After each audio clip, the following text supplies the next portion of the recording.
नमस्कार। आज हिमाचल प्रदेश की बात करेंगे। हिमाचल प्रदेश में सुखविंदर सिंह सुक्खू की सरकार तो बच गई, लेकिन क्या 24 के चुनाव से पहले कांग्रेस बिना टूट के बच सकेगी? ये अपने आप में एक बड़ा सवाल है।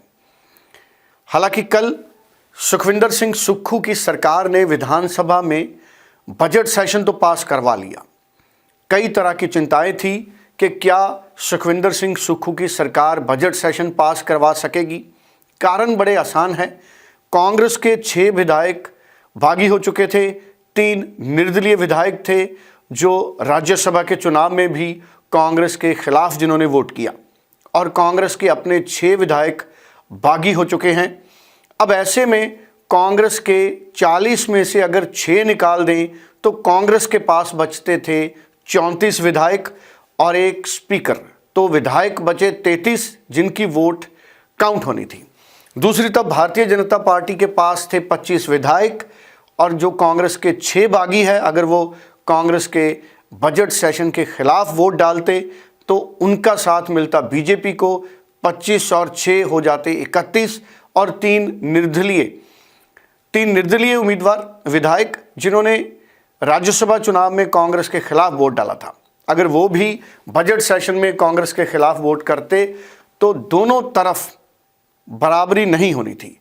बीजेपी के विधायक हो जाने थे, बीजेपी के प्रतिपक्ष में विधायक हो जाने थे 31 और 3 34, और कांग्रेस के विधायक रह जाने थे 33। ऐसे में बजट सेशन में कांग्रेस की सरकार हिमाचल प्रदेश में हार जाती और ये एक बड़ी नैतिक हार होती। लेकिन कल जब विधानसभा का सेशन शुरू हुआ तो शुरुआत में ही संसदीय कार्य मंत्री ने उन 15 विधायकों के खिलाफ अविश्वास का प्रस्ताव पेश किया। उन्हें निलंबन किए जाने की कार्रवाई उन्होंने मांगी। अविश्वास प्रस्ताव नहीं, निलंबित किए जाने की उन्होंने कार्रवाई मांगी, और जिसे जो स्पीकर हैं कुलदीप सिंह पठानिया, उन्होंने स्वीकार किया विधानसभा में लाने के लिए और उन्हें निलंबित कर दिया। तो बीजेपी के 15 विधायक निलंबित करने के बाद ही सुखविंदर सिंह सुक्खू की सरकार बची। पर सवाल बहुत बड़े हैं कि जिस तरह से एक बुत के कारण कांग्रेस में गुटबाजी काफ़ी देखने को मिली।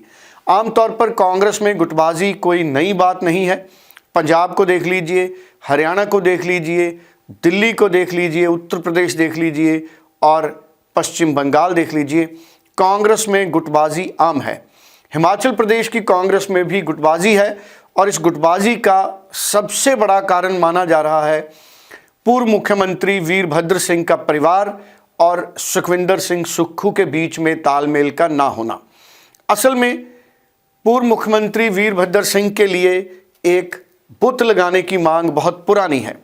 जब वीरभद्र सिंह दुनिया से गए उसी वक्त कांग्रेस के उस वक्त के प्रदेशाध्यक्ष ने एक पत्र लिखा था हिमाचल प्रदेश में जयराम ठाकुर को। उन्होंने पत्र लिखा और मांग की कि शिमला के ऐतिहासिक रिज मैदान पर वीरभद्र सिंह का एक बुत लगाने की मंजूरी दी जाए। हालांकि भारतीय जनता पार्टी की सरकार ने उस वक्त ये मंजूरी नहीं दी, लेकिन जब कांग्रेस की सरकार सत्ता में आई तो ये माना जा रहा था कि अब कोई चिंता नहीं होगी। शुरुआत में सुखविंदर सिंह सुक्खू की सरकार ने इसके लिए हामी भी भर दी और शिमला म्यूनिसिपल कॉरपोरेशन ने काम भी शुरू कर दिया, लेकिन ऐतिहासिक रिज मैदान पे वीरभद्र सिंह का बुत नहीं लगा क्योंकि सुखविंदर सिंह सुक्खू की सरकार ने उसके बाद नो ऑब्जेक्शन सर्टिफिकेट नहीं दिया। माना जा रहा है कि इसी बात को लेकर वीरभद्र सिंह का परिवार, उनकी पत्नी प्रतिभा सिंह और विक्रमादित्य सिंह जो खुद मंत्री रहे सुखविंदर सिंह सुक्खू की सरकार में, उनके बीच मतभेद बढ़े। और कल विक्रमादित्य सिंह ने यह साफ तौर पर कह दिया कि हमें बुत लगाने के लिए सरकार ने 2 गज जमीन नहीं दी। हालांकि उस वक्त 23 जून को एक बार तय किया गया था कि ऐतिहासिक रिज मैदान पे वीरभद्र सिंह का बुत लगाया जाएगा, लेकिन ऐसा नहीं हुआ। उसके बाद एक सिटीजन ने, हिमाचल प्रदेश के एक सिटीजन ने, शहरी ने, शिमला से 100 किलोमीटर दूर एक जगह है सौंज, वहाँ पर उन्होंने ज़मीन दान दी जहाँ पर वीरभद्र सिंह का बुत लगाया गया। 23 जून को वीरभद्र सिंह का जन्मदिन होता है, तो उस दिन उनका बुत लगना था, लेकिन वो नहीं लगा। जो शिमला का ऐतिहासिक रिज मैदान है उस पर अभी तक जो बुत लगे हैं, महात्मा गांधी जी का लगा है, राष्ट्रपिता महात्मा गांधी, पूर्व प्रधानमंत्री इंदिरा गांधी जी का वहाँ पर बुत लगा है, और पूर्व प्रधानमंत्री अटल बिहारी वाजपेयी जी, और हिमाचल प्रदेश के सबसे पहले मुख्यमंत्री यशवंत सिंह परमार जी का भी वहाँ पर बुत लगा है।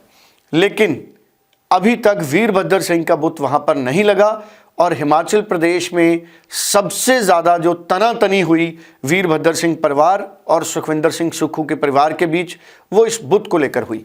और ये भी माना जा रहा है कि वीरभद्र सिंह के परिवार के साथ कई ऐसे नेताओं की अच्छी अंडरस्टैंडिंग है जो इस वक्त भाजपा में हैं। जो राज्यसभा सदस्य भाजपा के बने हैं हर्ष महाजन, वो वीरभद्र सिंह के काफ़ी करीबी बताए जाते हैं, और वो वीरभद्र सिंह के मुख्यमंत्री काल में उनके मंत्री के तौर पे भी काम कर चुके हैं। ऐसे में कांग्रेस की हाईकमांड बड़े ध्यान से इन बातों पर माथापच्ची कर रही है कि क्या वीरभद्र सिंह के परिवार या उनके करीबी विधायकों ने जानबूझकर हर्षवर्धन को समर्थन तो नहीं किया। हालांकि कांग्रेस के बड़े नेता कर्नाटका के मुख्यमंत्री DK शिव कुमार और हरियाणा के पूर्व मुख्यमंत्री भूपेंद्र सिंह हुड्डा हिमाचल पहुंच गए हैं, और हिमाचल प्रदेश में सुखविंदर सिंह सुक्खू की सरकार फिलहाल बच गई है। लेकिन ये सरकार आने वाले दिनों में बची रहे। 6 जो विधायक हैं उनके खिलाफ अयोग्यता का मामला भी हिमाचल प्रदेश विधानसभा के स्पीकर के पास अभी पेंडिंग है, उस पर फैसला उन्होंने सुरक्षित रख लिया है। अगर तो हिमाचल प्रदेश के विधानसभा के स्पीकर 6 विधायकों को अयोग्य करार दे देते हैं तो उसके बाद कांग्रेस के 6 विधायक कम हो जाएंगे। हालांकि वो निश्चित तौर पर सुप्रीम कोर्ट में जाएंगे, और सुप्रीम कोर्ट में क्या फैसला होता है वह बात की बात है। लेकिन फिलहाल हिमाचल प्रदेश में सुखविंदर सिंह सुक्खू की सरकार का खतरा ख़त्म है, लेकिन पूरी तरह ख़त्म नहीं है, क्योंकि अगर 2/3 बहुमत से विधायक बागी होते हैं तो हिमाचल प्रदेश में सरकार किसी भी वक्त गिर जाती है। अब जो 6 बागी विधायक हैं, क्या उनके साथ और विधायक भी हैं? क्या वो कांग्रेस के खेमे से और विधायकों को अपने साथ ला सकते हैं या नहीं? इस पर निर्भर करेगा कि हिमाचल प्रदेश की सरकार कितने दिन चलेगी। लेकिन 24 के चुनाव से पहले हिमाचल प्रदेश में एक बार फिर से अस्थिरता का माहौल बन सकता है, क्योंकि अभी बहुत कुछ होना दिख रहा है।